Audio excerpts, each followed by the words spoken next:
Lagi na lang nagsusumikap. Ang buhay ko'y walang sigla. Puros na lang dusa.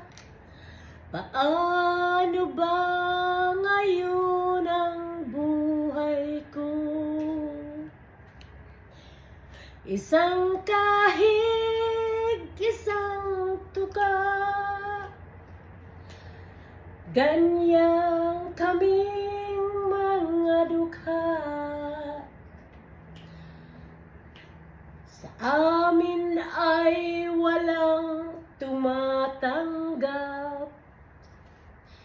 Mababa raw ang aming pinag-aralan.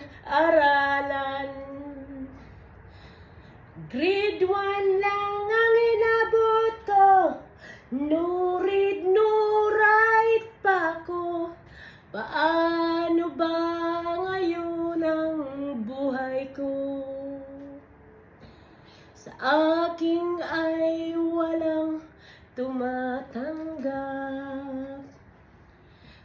Ako ang inaasahan ng aking buhaya at pating. Ako ang breadwinner, nanay at tatay pa.